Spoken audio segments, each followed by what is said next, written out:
Back here on the channel, my friends the birds are right outside the window. Just went over the calendar for June and July with my wife, adding all the wrestling dates on my calendar, and it is going to be an insane month. Can't wait to tell you about it. We've got Bdubs season starting up before you know it, and it all starts Saturday, June 7th with the Bash in Beckley. Holy moly, what a show. Can't even begin to run down the number of names that are going to be there. It's the WrestleMania of West Virginia, brought to you by Stephen P. New and Gary Damron of ASW, All-Star Wrestling. And I just got interviewed by the Beckley Register Herald, which is the paper that I grew up reading as a kid. The paper was a big deal to get when I was growing up. Not just the comic section, but I loved combing through every page of the Beckley newspaper. And to be featured in that is a big deal for me. I talked to Gary Fauber, who is a legend himself. He used to write a wrestling column in the Attitude Era, which I read growing up, you know. So cool that they were talking about pro wrestling. That's how hot it was in the late 90s. Even the Register Herald had a local wrestling columnist. And he's still writing about wrestling to this day, featuring all kinds of wrestling from the area. And it was so cool to get to talk to Gary, and to be featured in that paper again is a real big deal for me personally. And so thanks to Gary and for Steve New for helping make it all happen at the Beckley Raleigh County Convention Center. That's all Saturday, June 7th. Great to be headed back to Kentucky in a couple weeks, and my wife and I are making plans to go see the Miss Elizabeth exhibit that's happening in Frankfort, Kentucky at the museum there. Really excited about that. Haven't seen any footage, nobody's spoiled it yet. I don't know if they're asking people to not take or post photos, which I could respect. But I'm really excited to make that trip, and we're gonna try to be there for one of the drive-in nights when they're gonna show some highlights and do an outdoor style drive-in movie in the parking lot there at the museum in Frankfort. May even stop by her gravesite if we have enough time.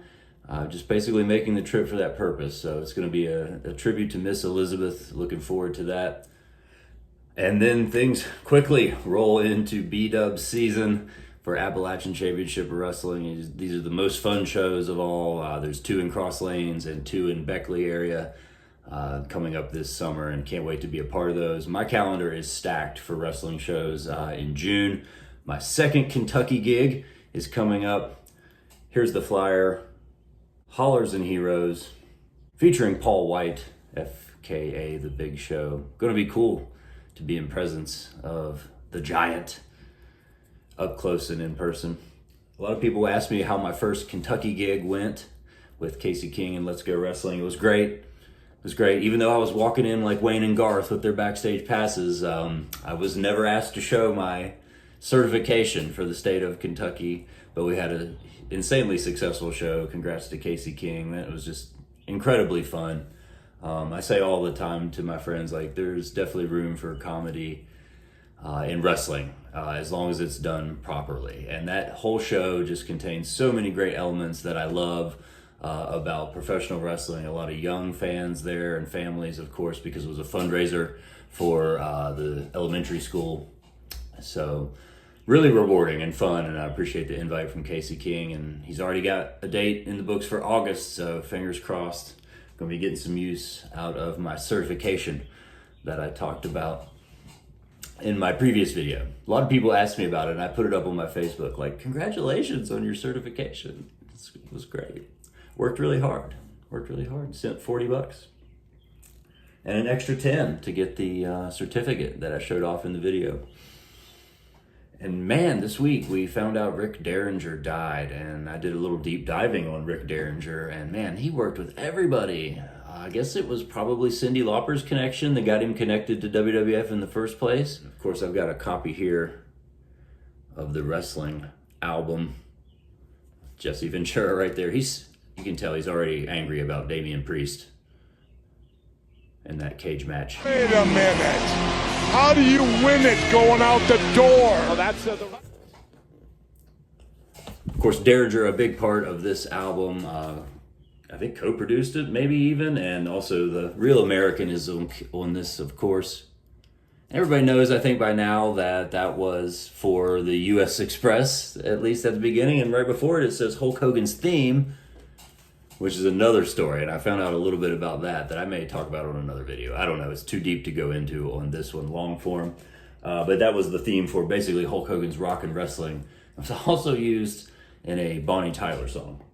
I found out doing my research on Rick Derringer, looking into his relationship to pro wrestling. But what I don't have is Piledriver, the wrestling album 2. I know my buddy Matt Mullins does. But that's one I'm less familiar with, and that's the one that has Demolition's theme song on it, which our boy Jimmy Hart, the Mouth of the South, just said that was the number 2, I think, favorite theme that he worked on was the Demolition theme. Part of the reason being that Rick Derringer sang and played guitar on it. And what I think I found out, or at least what it seems like, that may have been the same session for another track that was included on that album, a famous Rick Derringer track that he recut, probably with those same guys that Jimmy Hart talks about in the video. Another version of Rock and Roll Hoochie Koo featuring the one and only Mean Gene Okerlund. And if you have that album, which I don't, but a lot of people were already familiar with that song, but man, the video is the most 80s thing of all time. 86 or 87, whatever it is. Gene Okerlund presents his presentation to the music history class, and it goes on from there. That poor music history teacher loses her inhibitions at the sound of rock and roll, and the presentation from Mean Gene, who actually plays the role of Mr. Peabody in this video. It's insane. And some great interactions between him and Rick Derringer. Mean Gene Okerlund, what a legend. And of course, the Hulkster on bass. Rest in peace, Rick Derringer. Apparently he produced the first 6 Weird Al albums, which is awesome, man. What a guy. He was associated with everybody.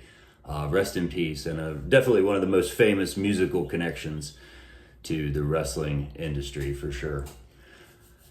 That's going to wrap it up. I think I talked about everything I wanted to hit. I'm going to put some flyers in this video for all the wrestling shows that I have coming up. I'm going to try to hit it hard in June. Not everybody gets this many opportunities, and I'm going to try to take up every offer that I get.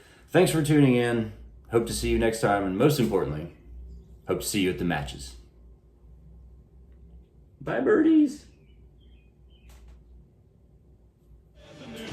One more time.